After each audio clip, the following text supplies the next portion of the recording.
Muy buena noche, amigos y amigas. Es un gusto saludarles y compartir con ustedes nuevamente otra sesión de nuestro curso. Como ustedes saben, el día eh, de hoy tenemos lo que es el examen extemporáneo para aquellas personas que no se pudieron examinar en la fecha programada y que pues presentaron su justificación y solicitud de vida, ¿verdad? De esa cuenta ya vieron que yo les publiqué en el Classroom del curso cuál es el código que deben ingresar de Classroom para poder acceder al examen parcial extemporáneo. Aunado a ello, también les comento que el examen tiene el mismo valor, es un valor de 30 puntos. Van a tener un tiempo estimado para realizarlo de 40 minutos, por lo que les pido que por favor vean con antelación las instrucciones que están publicadas en el código de Classroom donde se va a subir la prueba o la evaluación. La prueba dará inicio a las 8:20, es decir, la clase de hoy la vamos a terminar a las 8:10 para que aquellos compañeros que deban migrar al código de Classroom y prepararse para el examen, pues estén listos y tengan el tiempo suficiente para hacerlo. Otro aspecto importante es que, como ustedes saben, se está ya programada lo que es la segunda recuperación de introducción al derecho 1. Como ustedes también lo saben, nosotros estamos obligados a evaluar la totalidad del contenido de lo que vimos el semestre pasado, ¿sí? De esa cuenta yo le pediría mañana estar atentos al código de Classroom donde ha publicado coordinación y la facultad que se llevará a cabo el examen, ya que ya había estado trabajando en un resumen que si Dios me lo permite, pues se los voy a estar compartiendo y comentando para que ustedes no se vean en la necesidad de estudiar todo el contenido del semestre pasado, sino únicamente el material que les voy a proporcionar. Esto con la finalidad de poderles apoyar a aquellos que todavía no han aprobado el curso y que se deben realizar el 22 de septiembre el examen de segunda recuperación y con ello evitar pues que se vayan a escuela de vacaciones, ¿verdad? ¿Hay alguna duda, alguna pregunta?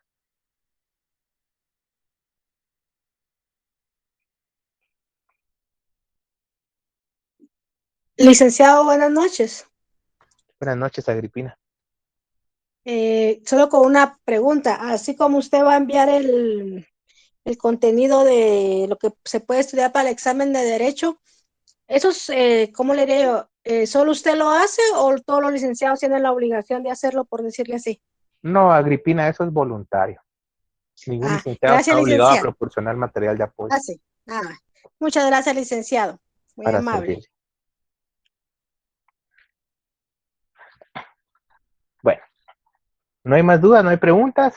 La clase anterior terminamos de ver lo que es el derecho de petición, tanto en materia política como en materia administrativa, y también desarrollamos lo que era la acción. Por último, abarcamos lo que eran las distintas teorías que explican la naturaleza de la acción y quedamos pendientes de hablar sobre lo que era la clasificación doctrinaria de la acción.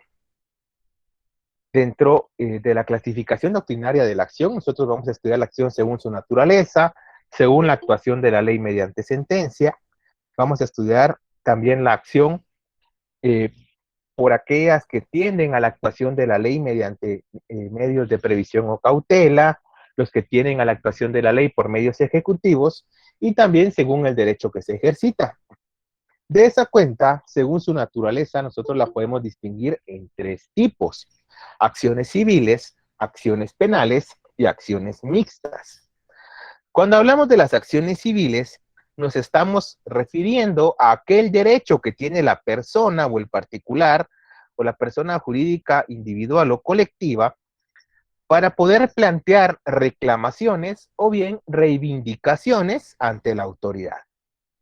Es decir, se acude a un órgano jurisdiccional a plantearle un conflicto de intereses y se le solicita que éste lo resuelva.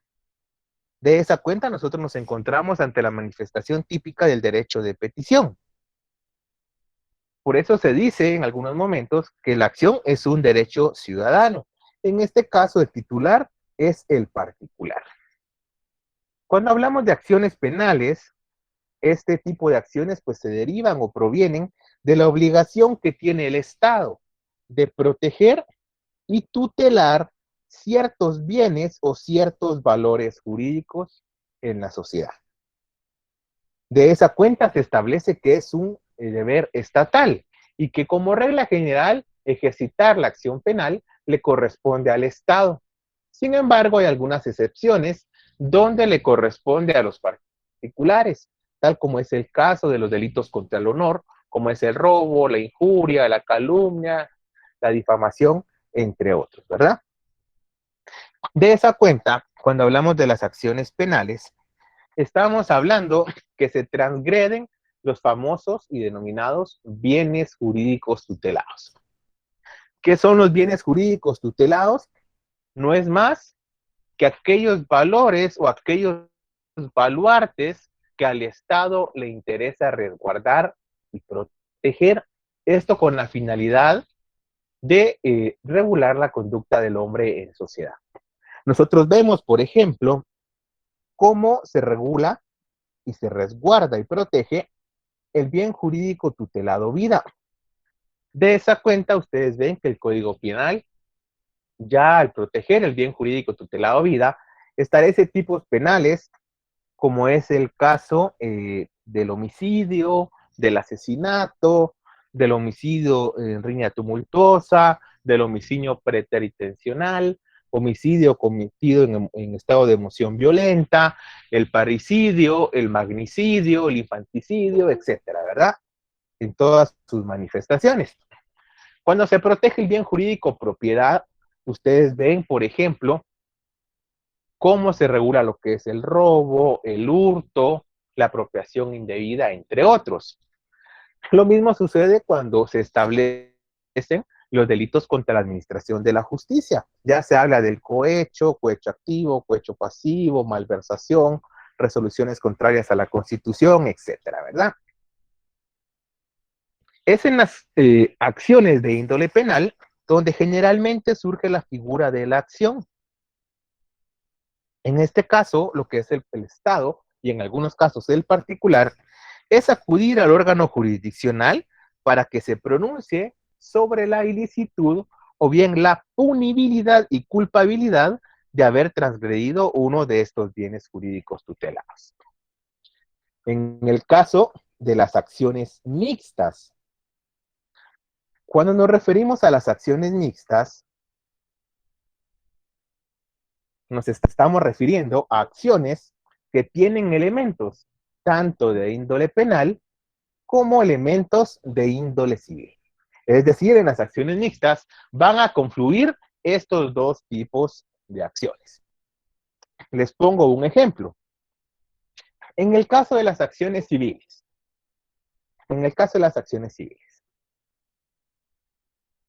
si Gustavo va manejando su vehículo por el periférico y alguno de nosotros lo colisiona, obviamente pues Gustavo nos va a pedir la reparación de los daños ocasionados a su vehículo. Pero si por X o Y motivo no nos ponemos de acuerdo, nosotros aducimos que él tuvo la culpa, porque él frenó de repente o no puso intermitentes o alguna otra situación, en este caso nosotros tendríamos que plantear una acción a través de una demanda ante los órganos jurisdiccionales con la finalidad de que nos reivindiquen el bien como se encontraba. Es decir, vamos a presentar una reclamación para que se pague, en este caso, los daños ocasionados al vehículo. ¿Cuál podría ser un ejemplo de una acción penal?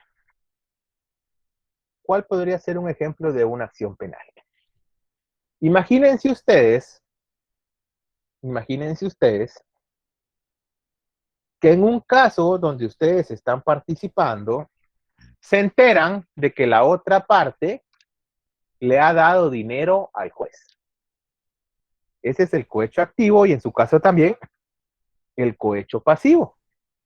De esa cuenta ustedes tendrían que plantear su acción ante el órgano jurisdiccional o en su caso el Estado a través del Ministerio Público para iniciar la persecución penal, en este caso contra el bien jurídico tutelado de los delitos de la administración de justicia.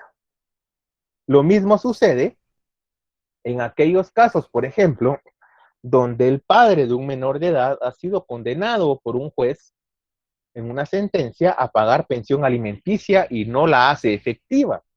Al momento de que el padre incumple la sentencia que el juez ha dictado, está cometiendo el ilícito penal, en este caso, de negación de asistencia económica. ¿Sí? Si en algún momento alguna persona o ustedes se dan cuenta que sus vecinos empiezan a pelear y se empiezan a maltratar, en su caso amenazar, también ellos podrían presentar la acción penal ante el órgano jurisdiccional, ya sea por el delito de faltas contra las costumbres, de faltas contra las personas en su caso, o bien el tipo penal de amenazas si se ameritara. Estos serían ejemplos de acciones penales. ¿Cuál podría ser una acción mixta? Supónganse ustedes el caso que les conté de Gustavo. Gustavo va manejando por el periférico cuando yo me encuentro manejando en estado de ebriedad. ¿Sí? En este caso, Gustavo va acompañado de su señora madre. Como yo voy en estado de ebriedad, colisiono su vehículo y adicional de producir daños a su vehículo, yo lesiono la integridad tanto de Gustavo como la integridad de su señora madre. Aquí estamos ante una acción de índole mixta, porque si bien es cierto, se puede plantear la reclamación ante la autoridad para que se paguen daños y en su caso perjuicios por el choque ocasionado, el solo hecho de conducir en estado de ebriedad de forma temeraria y de producir lesiones a los ocupantes del otro vehículo ya configuran el hecho de una acción penal. Ahí estaríamos, en este caso, ante una acción mixta, porque puede haber una reclamación de una acción civil y también una acción penal. ¿Estamos bien acá?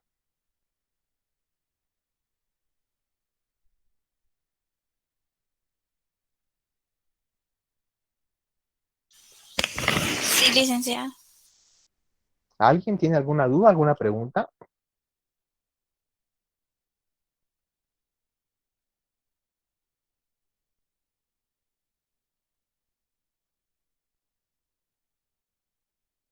Solo una consulta, licenciado. ¿Ante quién se presentaría en este caso la mixta?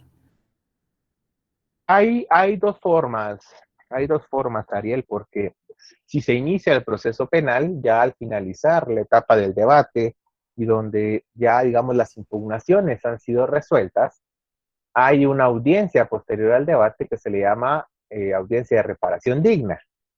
En este caso se podrían hacer efectivas. Otro elemento importante es que si no se ejercitan ante el juez penal, se podría dejar a salvo el derecho de recurrir ante los órganos jurisdiccionales de índole civil. Y podríamos, posteriormente a que esté firme la sentencia penal, acudir al órgano civil a plantear la reclamación. Gracias, licenciado. Para servirle, para servirle. Vean, ¿en dónde entraría el hecho de que yo demande a mi patrono al pago de indemnización universal porque me ha despedido sin justa causa? ¿Qué tipo de acción sería? ¿Una civil, una penal o una mixta? Civil. Civil. Es una civil, porque en este caso estamos planteando una reclamación o una reivindicación, ¿verdad? De un pago que no se me efectuó. Ahora bien, las acciones que tienden a la actuación de la ley mediante sentencia. Aquí nosotros vamos a encontrar las acciones de condena, las acciones declarativas o de declaración y las acciones constitutivas. ¿Sí? En el caso de las acciones de condena, estas van a tener como finalidad que se determine una prestación en el sujeto pasivo.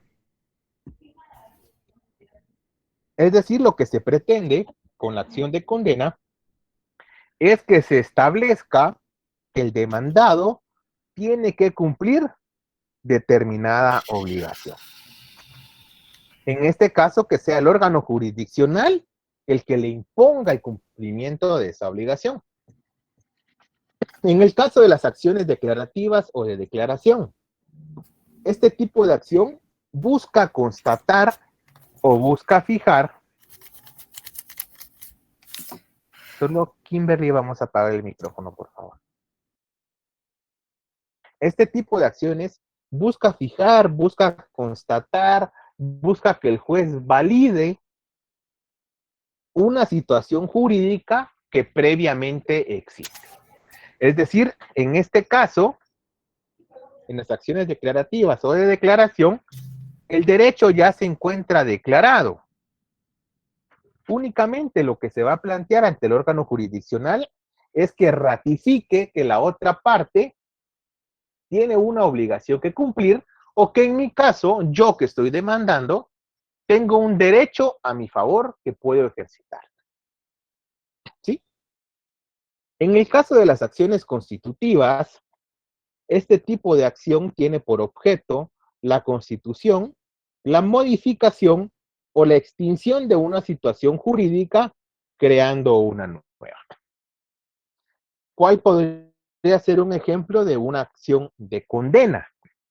Un ejemplo de una acción de condena podría ser el hecho de que yo demande a mi vecino porque éste ha sembrado, digamos, a la par de su pared, junto a la mía, ha sembrado un árbol cuyas raíces dañaron mi propiedad. En este caso, yo acudo ante el juez para demandar que el vecino tale el árbol que está dañando mi propiedad y segundo, que también restituya el daño que se ha ocasionado. Esa es una acción de condena, porque lo que buscamos en este caso es que se determine una prestación en el demandado. Cuando hablamos de una acción declarativa o de declaración, aquí dijimos que estábamos buscando que el juez ratifique un derecho a mi favor o que ratifique que otra persona debe cumplir su obligación. Imagínense ustedes que Kimberly le presta dinero a Ariel. Ariel, a cambio del dinero, le da en garantía su casa. Si en este caso Ariel se atrasa en el pago que le ha hecho a Kimberly, ella en cualquier momento pues puede ejecutar la casa, ¿verdad? Es decir, puede acudir ante los órganos jurisdiccionales y le puede pedir al juez que haga efectivo un derecho que tiene a su favor. ¿Cuál podría ser otro ejemplo tal vez un poquito más claro de una acción declarativa o una acción de condena? ¿Sí? Podría ser el hecho de que la madre demande al padre del hijo menor de edad, en representación de este, obvio, para pedir pensión alimenticia o para pedir los alimentos. En este caso, es un derecho que ya existe previamente. Existe previamente porque desde el momento en que ambos concibieron al menor, pues ahí surgen las obligaciones de ambos padres, ¿verdad? Y surgen los derechos del menor. En este caso, a los alimentos, entiéndase, salud, educación, vestido, etc. Lo que va a hacer el juez nada más es va a establecer, ratificar, convalidar o determinar un derecho que previamente ya existe.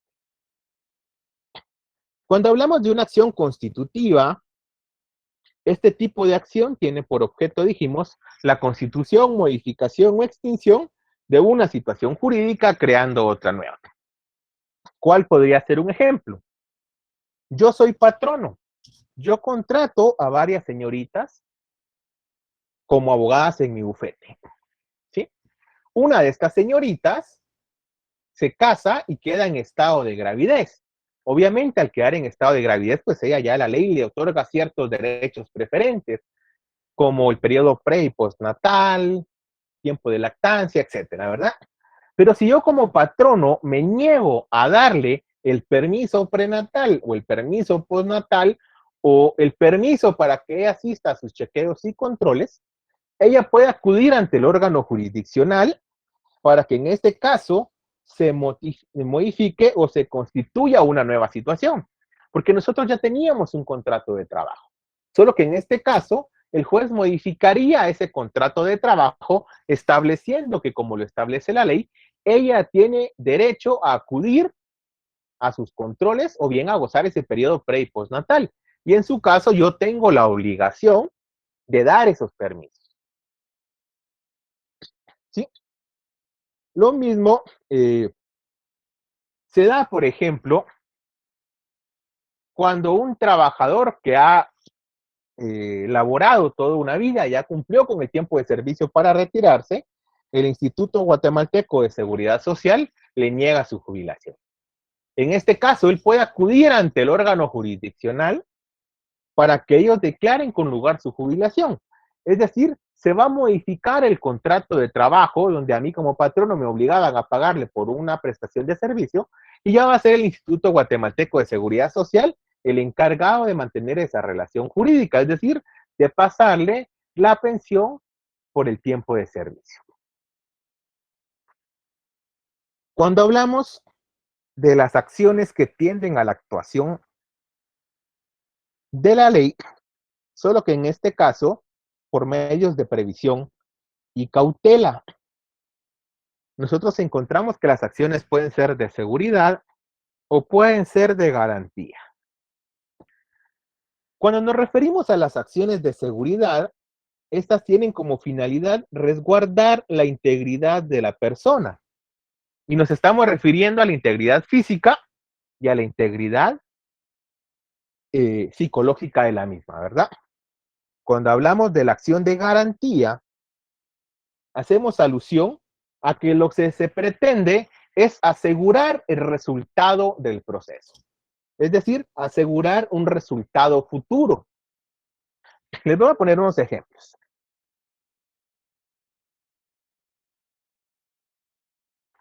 Una acción de seguridad. Ustedes han visto que tanto la ley de tribunales de familia, el Código Penal, Procesal Penal, y lo que es la ley de femicidio y otras formas de violencia contra la mujer, establecen las medidas de seguridad, ¿verdad? En aquellos casos donde una dama sufra maltrato físico, por ejemplo, ella puede acudir ante el órgano jurisdiccional, es decir, puede ejercitar su derecho de acción y solicitar que se resguarde su integridad.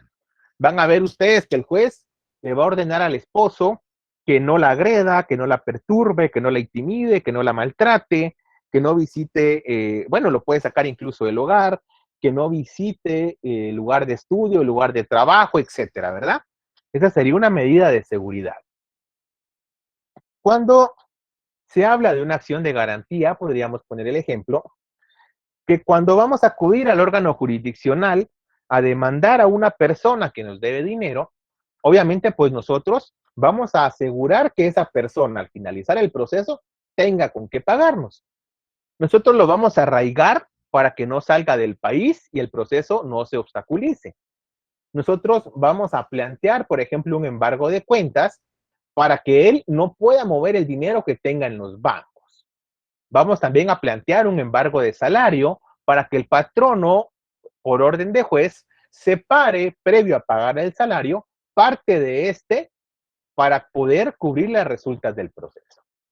Esa podría ser una acción de garantía. ¿Vamos bien hasta acá? ¿Hay alguna duda, alguna pregunta? Disculpe, solo podría repetir lo que dijo de la de garantía, por favor. Sí, la de garantía, Rosalind, tiene como finalidad asegurar el resultado del proceso.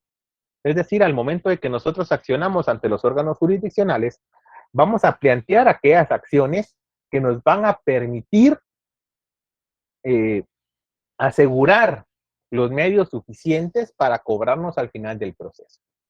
Recuerden que hay un dicho jurídico que dice que el que no tiene con qué pagar es como que no debiera nada.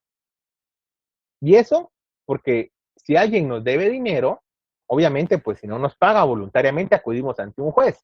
Pero si esta persona no tiene bienes, no tiene casas, no tiene carros, no tiene nada, ¿cómo le vamos a cobrar si tampoco hay prisión por deuda?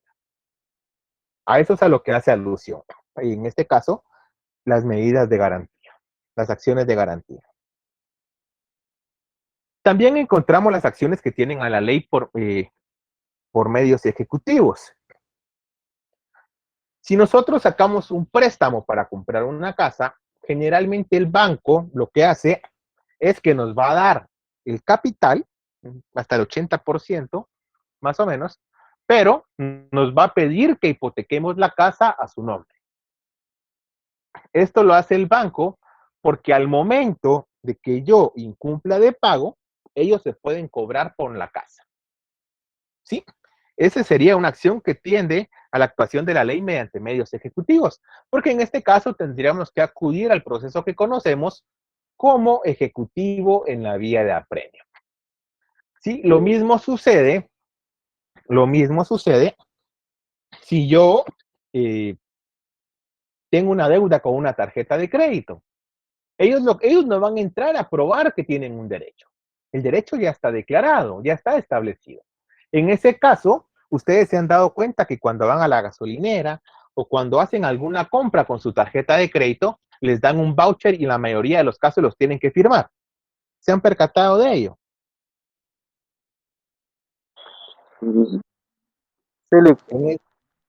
Vean, en este caso, ese voucher es un pagaré, donde ustedes se comprometen a pagar esa cantidad de dinero al banco. Es decir, ustedes están aceptando la deuda.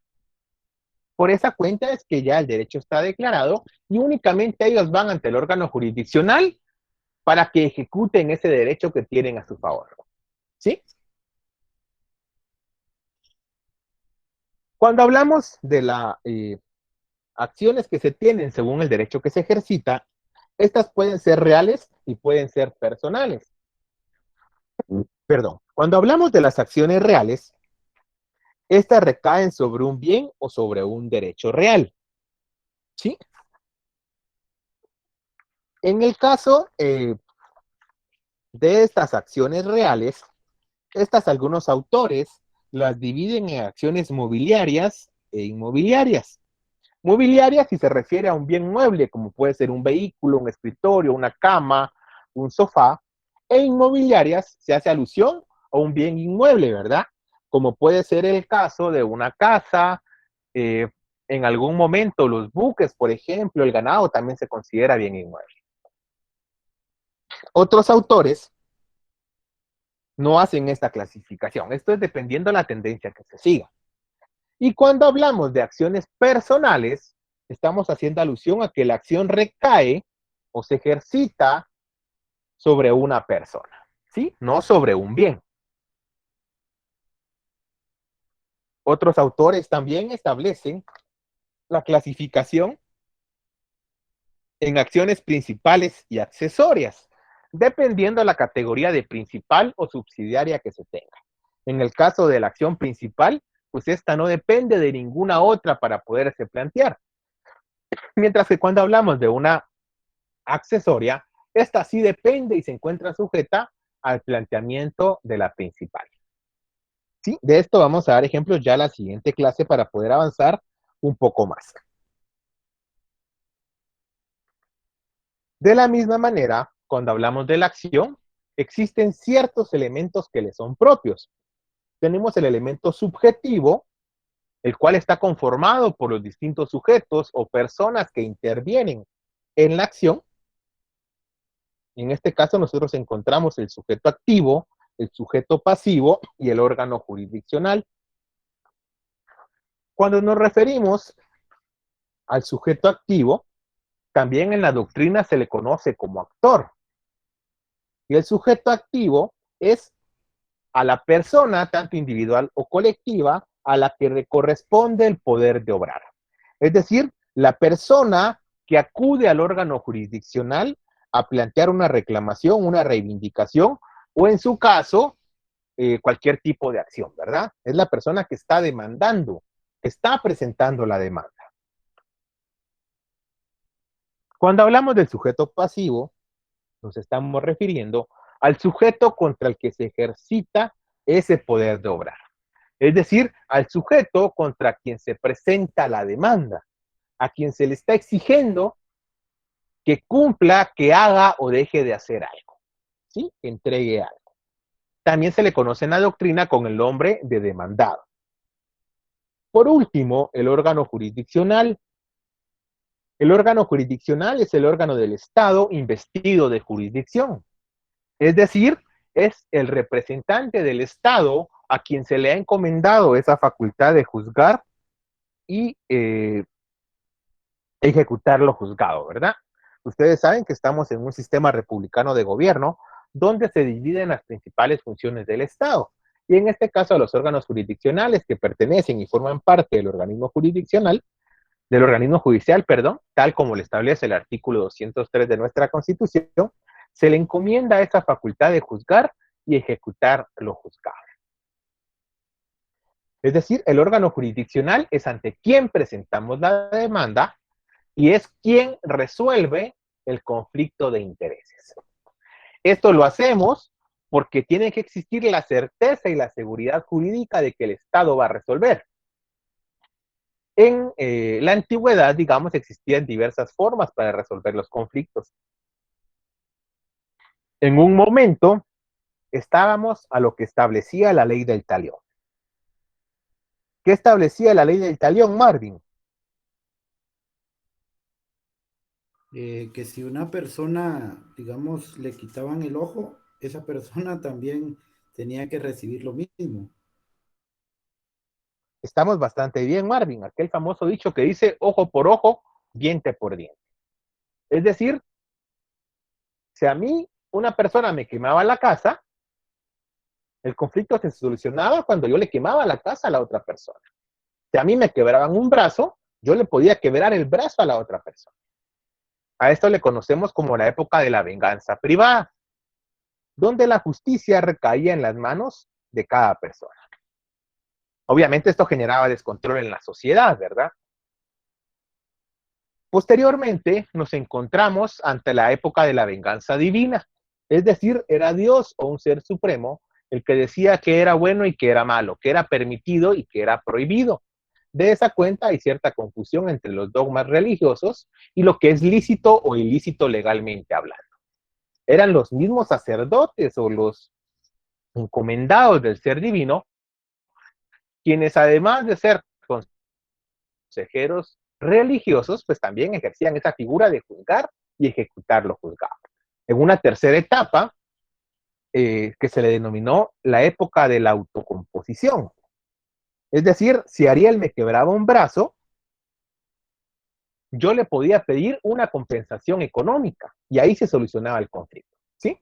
Obviamente, pues ya saben ustedes que tanto la acción como la petición y el derecho surgen como una respuesta civilizada del Estado ante esta desproporción al momento de solucionar conflictos, ¿verdad? Y lo que hace el Estado es que él se atribuye la función de juzgar y ejecutar lo juzgado, es decir, de resolver los conflictos entre particulares. Y por eso es que en la actualidad solo el Estado puede resolver esos conflictos. Ahora bien, cuando hablamos de la causa es lo que se pide al momento de plantear la demanda, ¿sí? En este caso, que la sentencia sea favorable o sea desfavorable, ¿verdad? De la misma manera, es el efecto que queremos lograr al momento de ejercitar nuestra acción. De esa cuenta, podemos mencionar que la causa sería el mantenimiento de la paz social mediante la erradicación de la fuerza y la venganza en la sociedad. Cuando hablamos de la causa, nos estamos refiriendo a qué motivó, a qué produjo el accionar ante el órgano jurisdiccional. ¿Sí? Ya sea que nosotros estemos planteando que el órgano jurisdiccional nos reconozca un derecho que podamos ejercitar, o bien que establezcan que un tercero tiene que cumplir una obligación para con nosotros. Por último, nos encontramos ante el objeto. El objeto puede ser mediato o puede ser inmediato. Cuando hablamos del objeto inmediato, ¿sí? En este caso, hace alusión a que el actor va a perseguir una demanda que declare si su pretensión, o sea, si la acción que está planteando se encuentra fundada o no. Es decir, una resolución final en la cual el juez establezca si tiene la razón o no tiene la razón, si tiene un derecho válido que tutelar o no tiene un derecho válido que tutelar. En el caso del objeto mediato, el objeto mediato no va a ser otra cosa más que el cumplimiento de una obligación. ¿Sí? Una obligación que puede consistir en dar, hacer, no hacer, entregar o no entregar. En este caso, obtener lo que el demandado debía o lo que el demandado había incumplido. ¿Estamos bien acá? ¿Alguien tiene alguna duda? ¿Tiene alguna pregunta?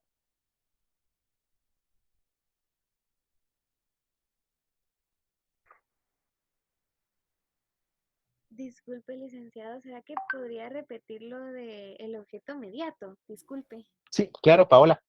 Fíjate que el objeto, digamos, nosotros lo vamos a ver o lo podemos comprobar en la sentencia, ¿verdad? Es decir, cuando ya se ha planteado la demanda, la otra parte se ha defendido y cada quien ha aprobado sus argumentos, después de haber seguido el debido proceso, el órgano jurisdiccional va a decidir, va a solucionar la controversia.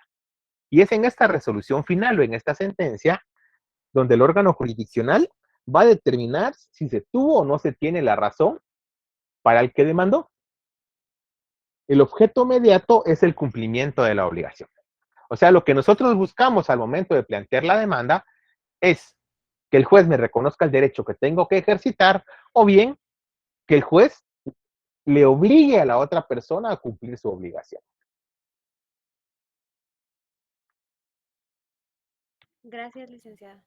Para servirte, ¿alguien más?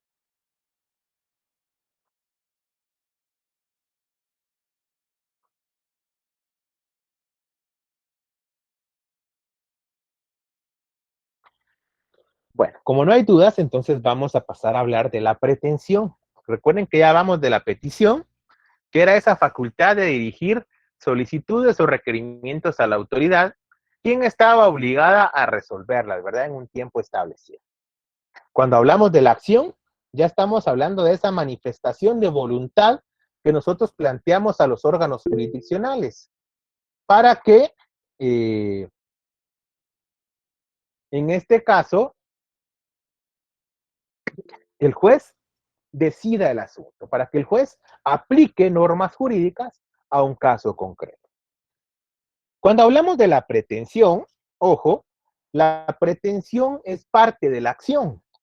La pretensión no es otra cosa más que lo que nosotros buscamos, lo que nosotros perseguimos o lo que nosotros seguimos o procuramos al momento de plantear la demanda y ejercitar nuestra acción.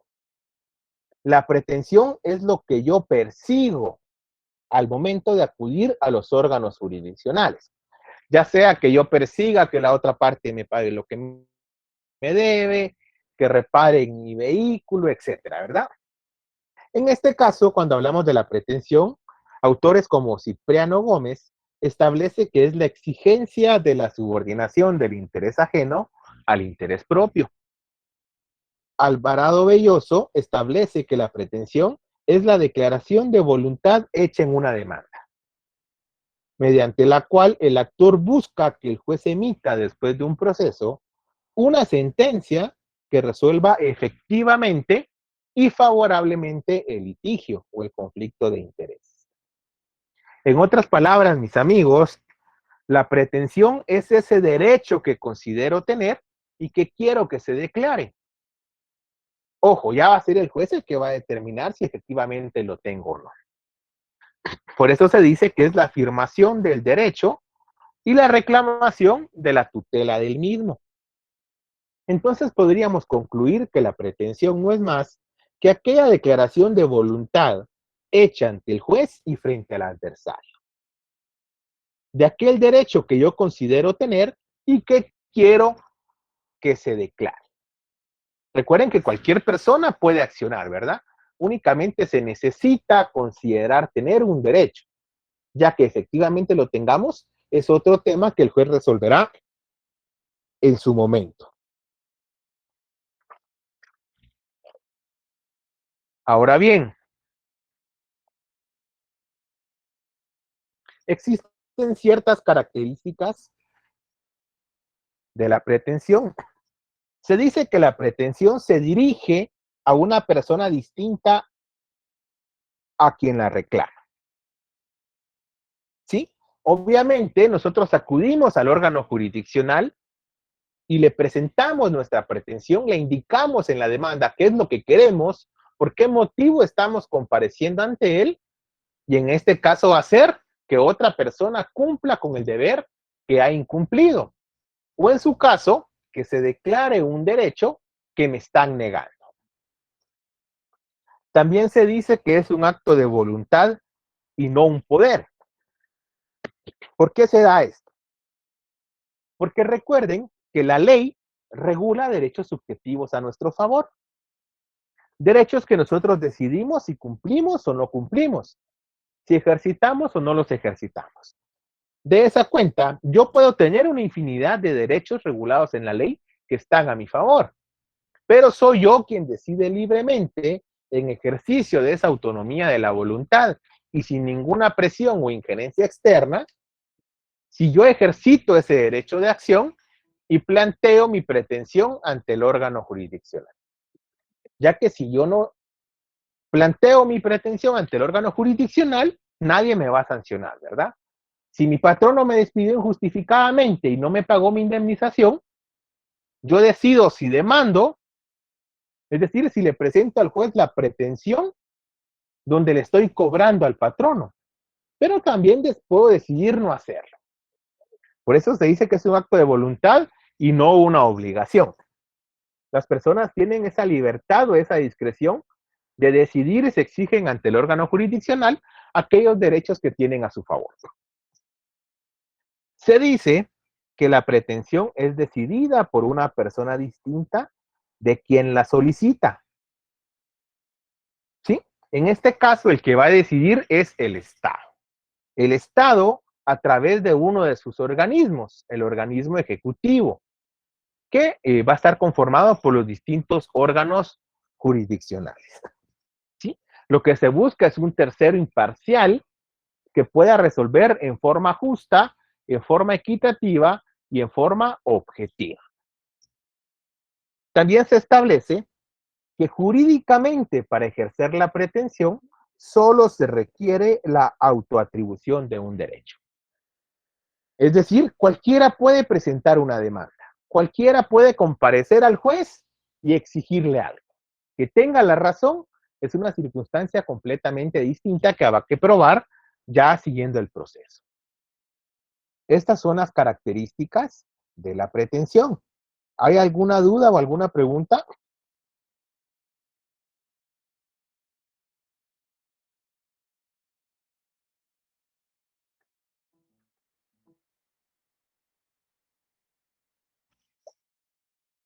¿Hay alguna duda o alguna pregunta?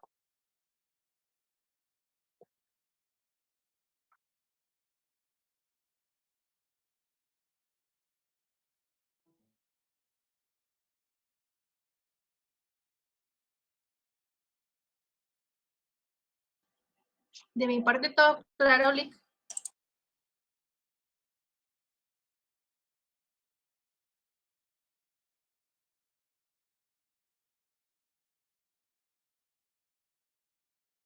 Gracias.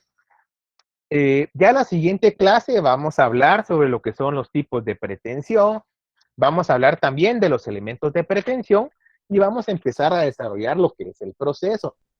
Yo les pediría, por favor, que tengamos a la mano nuestra Constitución Política de la República de Guatemala y la ley del organismo judicial. De esa cuenta, se nos va a hacer más fácil comprender el desarrollo de estos temas. En los minutos que nos quedan, quisiera que vieran el caso que les he colocado en pantalla. ¿Todos lo ven?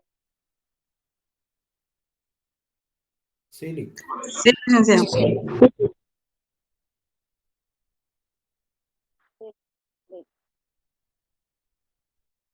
Stephanie Gatica, ¿me haría el favor de leerlo? En voz alta, por favor. Claro, con gusto. Ustedes acreedor del señor perdón, Roberto Flores, quien le deuda la cantidad de 25 fiscales Solo fíjese que casi no se le escucha. Ok, permítame un momento. ¿Me escucha? Ajá. Usted es acreedor del señor Roberto Flores, quien le adeuda la cantidad de 25,000 quetzales por concepto de rentas atrasadas durante 5 meses de un local comercial ubicado en la Sexta Avenida 7-35, zona 1 de esta ciudad, en cuyas instalaciones funciona una barrotería denominada El Manantial y un taller mecánico, por lo que usted va a promover una acción para obtener el pago del monto adeudado. ¿Sigo con las preguntas? No, ahí está bien, Tiffany, gracias. Vea, ese es un Gracias. caso práctico donde se les plantea una situación. Obviamente en el caso práctico pueden haber muchos distractores, es decir, datos que no van a ser determinantes para que ustedes puedan resolver el caso. Es decir, datos que van a estar de adorno, ¿sí? Pero van a ser datos, también van a existir datos que sí van a ser determinantes. Pregunta 1. En el caso concreto, ¿cómo se materializa el derecho de acción?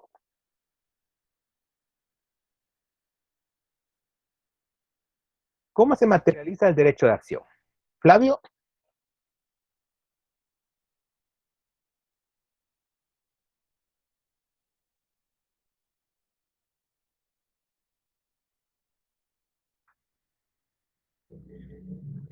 Solicitando que se me pague. No, vean, ¿cómo dijimos que se materializaba el derecho de acción? Por medio de una demanda, Lick. Con la presentación de la demanda. Gracias, Milton. O sea, en este caso, la respuesta sería con la presentación de la demanda en la cual ya la segunda parte que hayas mencionado, Flavio. Se solicita el pago del monto adeudado. Pregunta 2. Dentro de los sujetos de la acción, ¿qué calidad tiene el señor Flores y por qué? Dentro de los sujetos de la acción, ¿qué calidad tiene el señor Flores y por qué? Flor de María Orantes.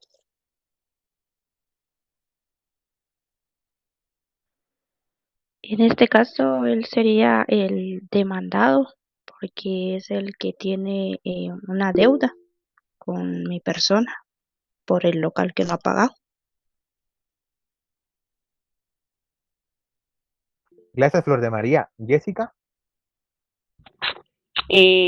Pienso que el señor Roberto Flores es el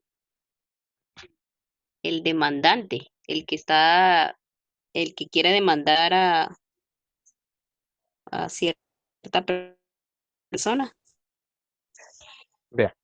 Gracias, Jessica. Natalie, ¿usted está de acuerdo con lo que dijo Flor de María o con lo que dijo Jessica? Yo creo que sería un sujeto pasivo, porque si yo soy la acreedora, entonces yo sería el sujeto activo y yo estaría interponiendo la demanda en contra del señor Roberto Flores para que me pague.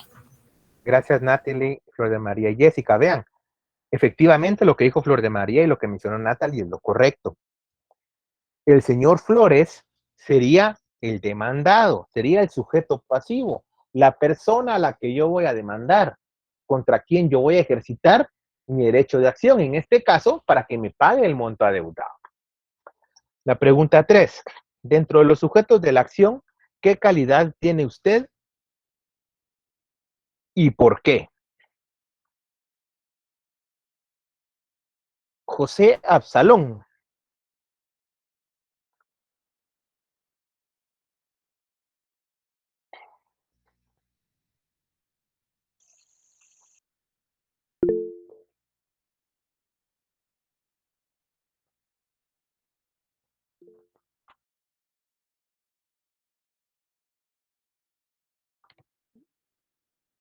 No está José. Leslie. ¿Quedaría en demandante? Yo sería el actor, el Ajá. sujeto pasivo o el demandante. Estamos en lo correcto. ¿Por qué, Leslie?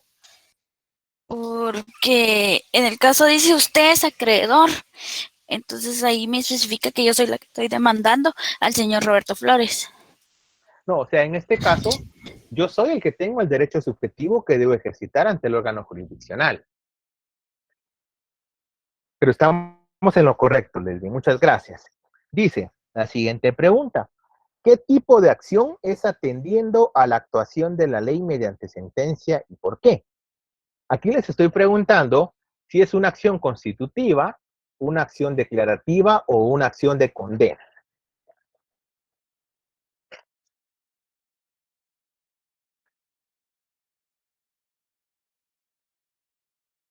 Karina Beatriz, ¿qué tipo de acción es?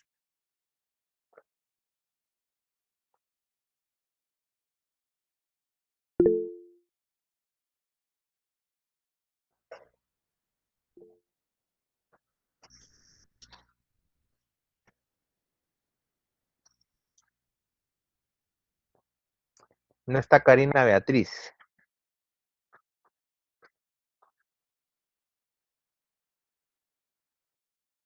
Mariana José.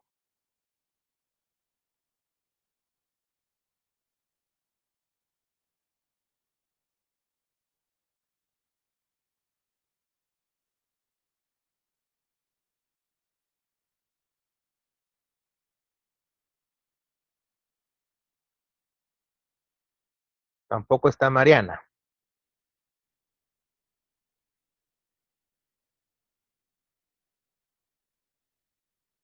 Víctor Haroldo.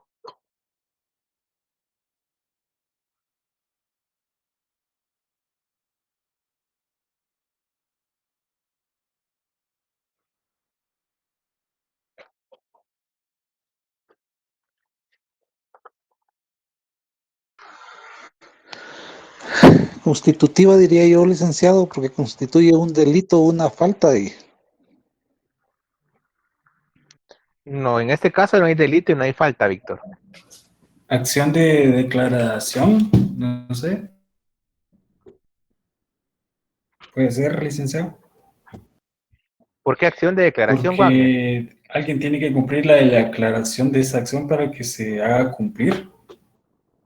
No sé por el pacto que habían acordado de ese monto, creo. O sea, indicas que hay un derecho preexistente. Vamos a ver. Licenciado, sería de condena. De condena, ¿por qué, Ariel? Porque lo que se busca es que el órgano jurisdiccional haga cumplir al demandante la obligación del pago de la deuda. Gracias, Ariel. Marlen había levantado la mano y Natalie. Yo pienso que es de declaración, licenciado, porque tomando en cuenta lo que mi compañero Wagner creo que fue, y el ejemplo que usted dio, donde dice que cuando una persona adeuda y el deudor pues no cumple con el pago de la deuda, entonces se puede reclamar algo a cambio. Gracias, Marlen. Natalie. Yo creo que es declarativa igual porque ya existe una obligación, entonces solo se estaría esperando para que la persona que está con la deuda cumpla con su obligación. Gracias a todos los que participaron. Glenda dice también busca fijar su obligación. Y efectivamente, ya hay una relación jurídica previa que establece el contrato de arrendamiento, ¿verdad? Nosotros le estamos dando un local en arrendamiento al señor Roberto Flores y él se atrasó en el pago. Es decir, el derecho es preexistente. La relación jurídica existe antes. De esa cuenta, el juez solo tiene que ratificar. O sea, nosotros no vamos a ir ante el juez a decir que declare la existencia del arrendamiento. No, el arrendamiento existe. Esa es la relación donde yo le entrego un local y la otra parte me paga una cantidad a cambio por el uso del local. Eso no está en duda. Aquí el problema es que la otra parte ha dejado de pagar. Entonces sería una acción declarativa o de declaración, porque en este caso solo buscamos que el juez ratifique el cumplimiento de una obligación. ¿Sí? Dice,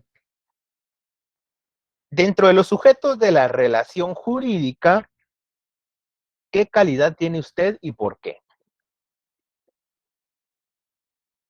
Ojo, aquí ya nos pasamos a relación jurídica. Dentro de los sujetos de la relación jurídica, ¿qué calidad tiene usted y por qué?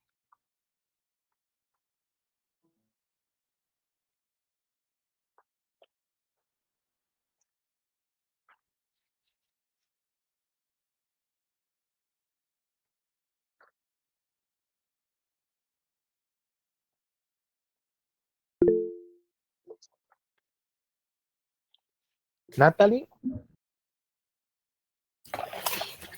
Licenciado, igual sería sujeto activo, porque soy yo quien estoy exigiendo o quien tengo el deber jurídico y estoy exigiendo el cumplimiento de ese deber. Pero en este caso estamos bien con la respuesta que es sujeto activo. El razonamiento es el que no está bien, porque el sujeto activo es el titular del derecho subjetivo. O sea, en este caso es la otra persona el titular del deber jurídico. Solo en eso estuvo la equivocación, pero estamos bien, Natalie. Recuerden, el sujeto activo es la persona facultada jurídicamente para exigir el cumplimiento de un deber. En este caso, ¿quién es el facultado para exigirle a Roberto Flores que pague? En este caso nosotros, ¿verdad? Los acreedores. Por eso somos sujeto activo. Si yo les preguntara si es una acción real o personal, ¿qué me responderían ustedes? Personal. Personal. Personal. Es personal. Gracias. Porque en este caso no recae sobre un bien, recae sobre una persona. Es decir, recae sobre Roberto Flores, que es a quien estamos pidiendo el pago, ¿verdad? Entonces, amigos, esto es un ejemplo, digamos, para que ustedes se vayan dando cuenta de cómo se puede ir aplicando todo lo que estamos mencionando. Y que aunque ustedes no lo crean al momento ya de ejercer la profesión, como se le dice ya como abogado de a pie, ¿verdad? Que va a los tribunales de justicia a ejercitar los derechos de otras personas y a plantear las reclamaciones, pues todo esto es importante y es básico para que nosotros hagamos una buena labor. Y recuerden, nuestra labor es la que nos va a recomendar. Nuestra labor es la que va a permitir que esa marca, que es su apellido, pues vaya generando clientela, ¿verdad? Hasta aquí hemos llegado hoy. Cualquier duda que surja me pueden escribir y con mucho gusto pues la podemos solventar. Vamos a terminar hoy acá porque tenemos que realizar el examen de retrasada para sus compañeros.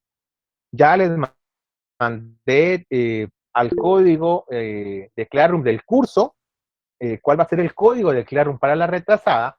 De igual manera les mandé al grupo de WhatsApp el Classroom donde se va a subir la retrasada para que ustedes puedan acceder a ella. De esa cuenta las instrucciones han sido publicadas para que ustedes las puedan leer con anterioridad y den una mejor y efectiva respuesta al examen. Ha sido todo por hoy. Les deseo una bendecida noche. Que descansen. Cualquier duda o inquietud, pues me la pueden plantear y con gusto se las vamos a responder por WhatsApp. Que pasen buena noche. Buenas noches. Gracias, Lick. Feliz noche, Link. Feliz noche. Licenciado, perdone, tenemos que enviar nuestro nombre y nuestro número de carnet. Ya no, se Marta, salió hoy el no es necesario. Ahí está. Gracias, licenciado. Feliz noche. No es necesario para servirles. Feliz noche.